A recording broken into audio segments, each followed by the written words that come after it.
राजनेताओं ने बीजेपी कांग्रेस के जो ब्राह्मण राजनेता है, विप्र सेना है, जब मांगने वाले लोग नहीं, हम छीन सकते हैं उनसे। तब तक ये दोनों पार्टियों की लिस्टें नहीं आ जाएगी, क्योंकि अभी भी 3 सीटें बाकी हैं। और पिछली बार ब्राह्मण महापंचायत के बाद एक बार फिर ब्राह्मण समाज ने चुनावों के इस महासमर के दौरान राजस्थान में दूसरी विशाल सभा का आयोजन कर राजनीतिक दलों की चिंता बढ़ा दी है। समाज के शोषित, वंचित, पीड़ित वर्ग की न्याय को लेकर आंदोलनात्मक रुख रखने वाले संगठन विप्र सेना ने एक बार फिर मेवाड़ की धरा उदयपुर में रविवार को ब्राह्मण समाज के सभी वर्गों को लेकर ब्राह्मण पंचायत का आयोजन किया गया। पंचायत में जुटे हजारों की संख्या में समाज बंधुओं ने एक बार फिर एक जाजम पर बैठकर समाज के शोषित, वंचित एवं पीड़ित वर्ग के लिए दोनों मुख्य दलों को एक स्वर में अपना निर्णय सुनाया दिया कि पहले तो बची सीटों पर समाज के लोगों को टिकट दे या फिर वे उसी को वोट देंगे जो उनके हित की बात करेगा। इसके अलावा समाज ने बरसों से लंबित मांगों को भी पूरा करने के लिए बोला है। विप्र सेना प्रमुख सुनील तिवारी ने सभा को संबोधित करते हुए कहा कि पिछले कई वर्षों से जब भी किसी पुजारी ब्राह्मण के साथ अत्याचार होता हुआ देखा और सूचना मिलने पर हमने न्याय के लिए धरना दिया, प्रदर्शन किया, पर न्याय के लिए आज भी हमें सिर्फ आश्वासन के अलावा कुछ नहीं मिला और राजनीतिक दलों ने सिर्फ समाज को अपना वोट बैंक समझा है।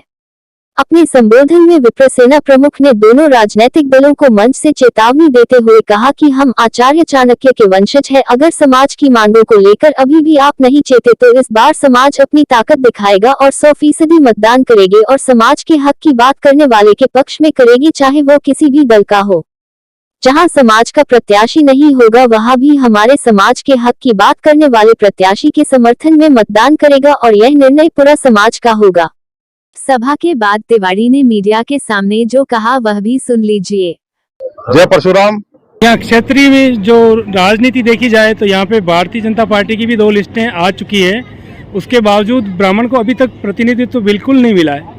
और जब तक ये दोनों पार्टियों की लिस्टें नहीं आ जाएगी, क्योंकि अभी भी 3 सीटें बाकी हैं। और पिछली बार जो मेव में जो सीटें मिली या राजस्थान में जो सीटें मिली, मैं फिर कह रहा हूँ कि मैंने पहले भी कहा कि ये जो सीटें कम हुई है इसका श्रेय ये 6 महीने को नहीं जाता, ये 60 साल को जाता है। हमने या हमारे राजनेताओं ने, बीजेपी कांग्रेस के जो ब्राह्मण राजनेता है, विप्र सेना है, जयपुर की जो महापंचायत, इस आयोजन ने तो ये काम किया है कि उसको कम से कम वहाँ रोके तो सही, जो 18-20 सीटें मिलती थी। और आज का आयोजन करने के पीछे भी एक हिडन एजेंडा यही था कि अभी भी 100 से ज़्यादा टिकटें दोनों पार्टियों की बाकी है। अभी भी उन पार्टियों के पास मौका है कि समाज हमारा जो है, मतलब आज यहाँ कोई ये नहीं बता सकता कौन गुजर गोड है, कौन गोड है, कौन दादीच है, कौन क्या है, कौन पाली, नहीं बता सकता। ये जो एकता है ये उनको ललकार रही है कि 42 लाख वोट है और ये वोट इस बार एक तरफा पड़ेगा। तो पार्टियों को बढ़ चढ़ के जो पार्टी हमें ज़्यादा देगी, चाहे वो बीजेपी हो चाहे कांग्रेस हो, क्योंकि ब्राह्मण को देना आता है तो लेना भी आता है, और जो हमें नहीं देगा हम उसको नहीं देंगे। तो ये आज के आयोजन के पीछे ये जो बची हुई सीटें हैं इन पर भी एक दबाव बनाने की हमारी रणनीति थी और हम उसमें सक्सेस हुए और आने वाली सीटों में आपको दिखेगा इसका परिणाम आएगा। जय जय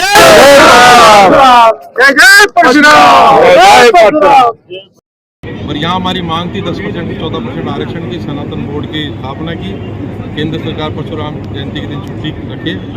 इन्हीं मांगों के साथ हमने आज का आयोजन किया था और ये मैं कह सकता हूँ कि 100% सफल आयोजन था। इसके अलावा अखिल भारतीय मेनारिया समाज के राष्ट्रीय अध्यक्ष और विप्र सेना के राष्ट्रीय उपाध्यक्ष जसराज मेहता ने हमें देना आता है तो लेना भी आता है, नहीं तो छीनना भी आता है।